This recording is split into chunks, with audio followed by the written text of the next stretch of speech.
Assalamualaikum warahmatullahi wabarakatuh. Selamat siang, selamat beraktivitas. Semoga kita berada dalam keadaan sehat semua. Amin ya Allah ya Rabbal alamin. Untuk memenuhi tugas anti korupsi, saya Marki Muhammad Mubarok selaku moderator dari kelompok 10 akan memandu berjalannya acara presentasi pada kesempatan kali ini. Untuk materi yang pertama akan disampaikan oleh Teh Nurul Mukaromah. Assalamualaikum warahmatullahi wabarakatuh. Perkenalkan, nama saya Nurul Mukaromah dari Prodi MBS. Di sini saya akan menjelaskan tentang tindak pidana korupsi. Pengertian tindak pidana korupsi. Tindak pidana korupsi secara harfiah berasal dari kata tindak pidana dan korupsi. Tindak pidana korupsi di Indonesia adalah tindak pidana melawan hukum yang diatur dalam peraturan perundang-undangan tentang tindak pidana korupsi pasal 1 angka 1 Undang-Undang Republik Indonesia Nomor 30 Tahun 2002 tentang Komisi Pemberantasan Tindak Pidana Korupsi atau UU KPK.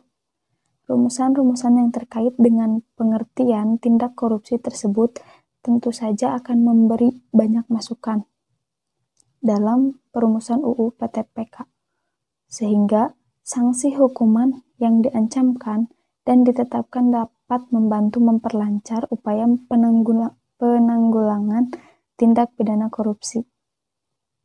Tindak pidana korupsi tipe pertama terdapat dalam pasal 2 UU PTPK yang menyebutkan bahwa setiap orang yang secara melawan hukum melakukan perbuatan memperkaya diri sendiri atau orang lain atau suatu korporasi yang dapat merugikan keuangan negara atau perekonomian negara dipidana dengan pidana penjara seumur hidup atau pidana penjara paling singkat 4 tahun, paling lama 20 tahun, dan denda paling sedikit 200 juta rupiah dan paling banyak 1 miliar rupiah. Dalam hal tindak pidana korupsi, sebagaimana dimaksud dalam ayat 1 dilakukan dalam keadaan tertentu pidana mati dapat dijatuhkan. Selanjutnya, tindak pidana korupsi tipe kedua. Tindak pidana korupsi tipe kedua diatur dalam ketentuan pasal 3 UU PTPK yang menyebutkan bahwa setiap orang yang dengan tujuan menguntungkan diri sendiri atau orang lain atau suatu korporasi menyalahgunakan kewenangan, kesempatan atau sarana yang ada padanya karena jabatan atau kedudukan yang dapat merugikan keuangan negara atau perekonomian negara, dipidana dengan pidana seumur hidup atau pidana penjara paling singkat 1 tahun dan paling lama 20 tahun, atau denda paling sedikit 50 juta rupiah dan paling banyak 1 miliar rupiah. Selanjutnya, tindak pidana korupsi tipe ketiga. Tindak pidana korupsi tipe ketiga ini sebenarnya bukanlah bersifat murni tindak pidana korupsi, tetapi tindak pidana ini yang berkaitan dengan tindak pidana korupsi sebagaimana diatur dalam bab 3 pasal 21 sampai dengan pasal 24 UU PTPK. Ketentuan mengenai sanksi pidana yang diatur dalam bab 2 pasal 21 sampai 24 UU PTPK tersebut berturut-turut dari poin A sampai D adalah sebagai berikut. A.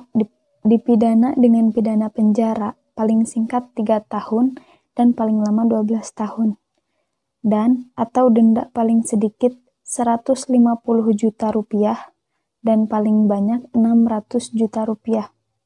B. Dipidana dengan pidana penjara paling singkat 3 tahun dan paling lama 12 tahun, dan atau denda paling sedikit 150 juta rupiah dan paling banyak 600 juta rupiah. Terima kasih kepada Teh Nurul Mukaromah yang telah menyampaikan materinya. Semoga bisa bermanfaat dan menambah ilmu bagi kita semua. Untuk lebih mengetahui, mari kita simak bersama-sama video yang selanjutnya dari Teh Nurul Mukaromah. Selanjutnya, ketentuan yang mengatur tentang tindak pidana korupsi yaitu 1. Barang siapa melakukan tindak pidana tersebut dalam KUHP yang ditarik sebagai tindak pidana korupsi yang berdasarkan Undang-Undang Nomor 20 Tahun 2001 rumusannya diubah dengan tidak mengacu pasal-pasal dalam KUHP, tetapi langsung menyebutkan unsur-unsur yang terdapat dalam masing-masing pasal KUHP. 2. Tindak pidana korupsi adalah tindak pidana sebagaimana dimaksud dalam Undang-Undang Nomor 31 Tahun 1999 tentang pemberantasan tindak pidana korupsi, sebagaimana telah diubah dengan Undang-Undang Nomor 20 Tahun 2001 tentang perubahan atas Undang-Undang Nomor 31 Tahun 1999 tentang pemberantasan tindak pidana korupsi. Selain dari tindak-tindak pidana tersebut di atas, masih ada tindak pidana lain yang berkaitan dengan tindak pidana korupsi, yaitu 1. Merintangi proses pemeriksaan korupsi diatur dalam ketentuan pasal 21 UU PTPK. 2. Tidak memberi keterangan atau memberi keterangan palsu diatur dalam ketentuan pasal 28 UU PTPK. 3.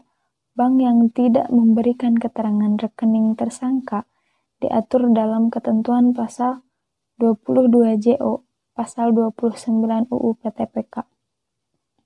4. Saksi atau ahli yang tidak memberi keterangan atau memberi keterangan palsu diatur dalam ketentuan pasal 22 JO pasal 35 UU PTPK. 5. Orang yang memegang rahasia jabatan tidak memberikan keterangan atau memberikan keterangan palsu diatur dalam ketentuan pasal 22 JO pasal 36 UU PTPK. 6. Saksi yang membuka identitas pelapor diatur dalam ketentuan pasal 24 JO pasal 31 UU PTPK. Terima kasih kepada Teh Nurul Mukaromah yang telah menyampaikan materi-materinya. Semoga bisa menjadi penambah sumber ilmu pengetahuan bagi kita semua dan mudah-mudahan bisa bermanfaat bagi semuanya, khususnya bagi dirinya. Amin ya Allah ya Rabbal Alamin. Materi yang selanjutnya akan disampaikan langsung oleh Teh Nur Ajijah. Yuk mari kita langsung simak videonya berikut ini. Assalamualaikum warahmatullahi ta'ala wabarakatuh. Perkenalkan, nama saya Nur Azizah. Saya dari kelompok 10 akan menjelaskan tentang perkembangan tindak pidana korupsi. Pada masa Orde Baru, tidak ada yang disebut dengan korupsi. Kenapa? Karena memang waktu itu tindakan ini belum muncul ke permukaan. Walaupun di akhir-akhir ini setelah Orde Baru tumbang, baru diketahui bahwa di zaman Orde Baru ada juga korupsi, tetapi penegakan hukumnya pada saat itu memang tidak ada. Kita bisa melihat selama perjalanan Orde Baru itu jarang atau bahkan tidak ada pejabat yang dihukum karena masalah korupsi. Baru kemudian pasca reformasi kita sadar bahwa banyak sekali para pejabat yang terlibat di dalam korupsi. Baru di sanalah muncul undang-undang tentang tindak pidana korupsi. Pada era reformasi, hampir elemen penyelenggara negara sudah terjangkit virus korupsi yang sangat ganas. Di era pemerintahan Orde Baru, korupsi sudah membudaya sekali. Kebenarannya tidak terbantahkan. Orde Baru yang bertujuan meluruskan dan melakukan koreksi total terhadap Orde Lama serta melaksanakan Pancasila dan Undang-Undang Dasar 1945 secara murni dan konsekuen. Namun yang terjadi justru Orde Baru lama-lama menjadi Orde Lama juga, dan Pancasila maupun Undang-Undang Dasar 1945 belum pernah diamalkan secara murni. Presiden B.J. Habibie pernah mengeluarkan Undang-Undang Nomor 28 Tahun 1999 tentang penyelenggaraan negara yang bersih dan bebas dari KKN, yaitu korupsi, kolusi, dan nepotisme. Berikut pembentukan berbagai komisi atau badan baru seperti KPKPN, KPPU, atau Lembaga Ombudsman.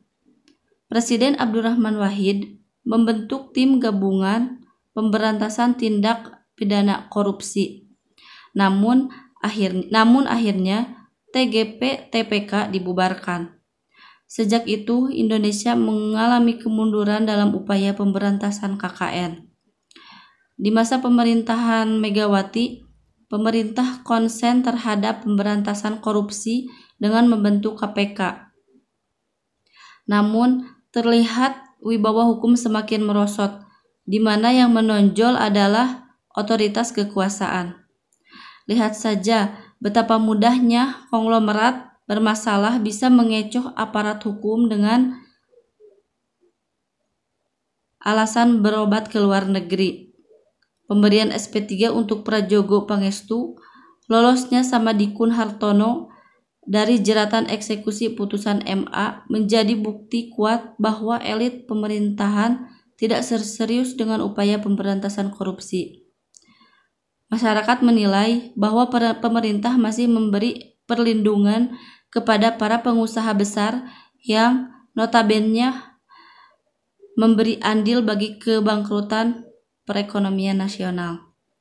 Di masa pemerintahan Susilo Bambang Yudhoyono, pemerintah memberi peran yang besar kepada KPK untuk memberantas korupsi di Indonesia tanpa pandang bulu.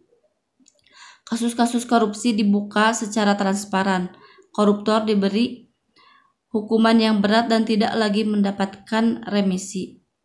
Pada masa pemerintahan Susilo Bambang Yudhoyono, pemberantasan terhadap korupsi menunjukkan perkembangan yang signifikan. Meskipun perkembangan kasus korupsi di Indonesia juga semakin meningkat. Terima kasih kepada Teh Nur Azizah yang telah menyampaikan materinya. Semoga bisa bermanfaat dan bisa menambah ilmu bagi kita semua.